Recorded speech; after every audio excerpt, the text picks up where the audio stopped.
national dailies now. Nigerian pilots. Yes, the Nigerian pilot leads with the screaming headline as usual, all in red. You must sacrifice now. President Tinubu says Nigerians must sacrifice to make the country great.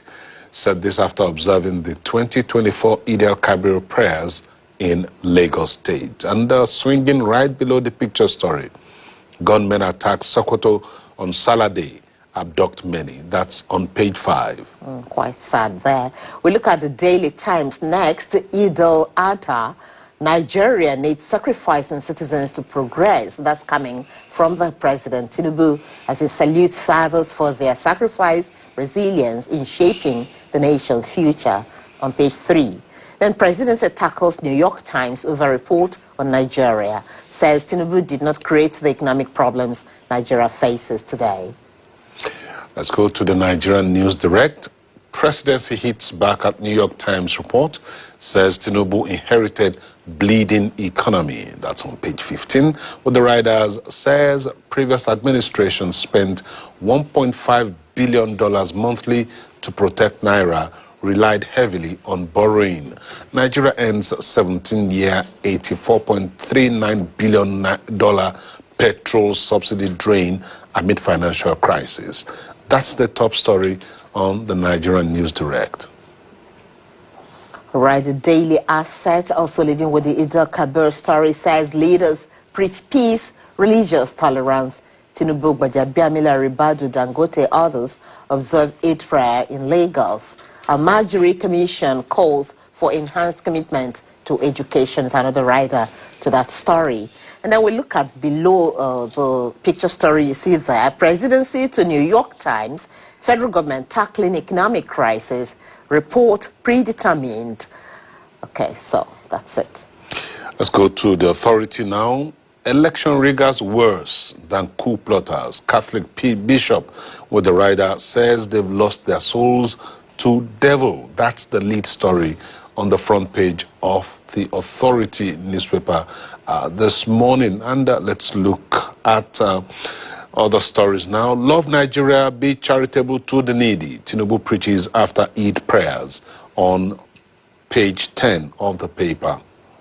Okay, the leadership, let's look at above its nameplate there. Military remains committed to national security. That's coming from the defense chief. And then the minimum wage bill, no plan to seize states, local government funds. That's coming from Senate. Let's go to this Nigeria. Controversy as gunmen kill 4 fishermen, abduct 9 others in Anambra. Troops foil terrorist attack in Kaduna, kill 1.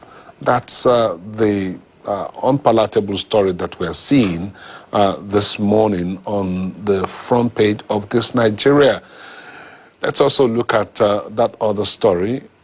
Don't bite more than you can chew. Nigerian fathers advised. That's on page 5. And that inflation story there, talking about where prices of foods are higher in Nigeria. Talked about Ekiti, Kogi, and Kwara State. Okay, so let's look at the Inquirer. Fears over cholera spread. FCT yet to issue health advisory. That's another scary one there. Then you have FCTA to develop data for at-risk children, and that's on page 6. Let's go to the Nigerian Tribune. Redouble efforts to stop economic hardship, Sultan tells leaders. At Eid al-Kabir prayer, Tinubu calls for love, charity to vulnerable. Atiku, governors felicitate Muslims, advocate peaceful coexistence. That's the top story there. Let's go to the bottom of the page. Buhari spent $1.5 billion monthly to defend Naira, borrowed massively to cover costs. Presidency. The Guardian, you have minimum wage debate as its lead. Market realities peg ideal minimum pay for Nigerian workers at 104,400 naira. As usual with the Guardian, there are some graphic illustrations to explain what they are talking about. 102,000, that's rise price adjusted minimum wage, 300,000 naira yam price adjusted minimum wage, and then a whole lot of other figures there. You may want to pick up the paper and look at that analysis. And then you have NLC rejects AG's stance on minimum wage. Senate leader seeks truce on federal government's offer. Going away from The Guardian, now let's go to the Business NG. Nigerians experience most expensive Salah celebrations in 30 years. And that's a different way of looking at the issue this morning. It's talking about how much Nigerians had to pay for the various things they had to buy for the Salah celebration.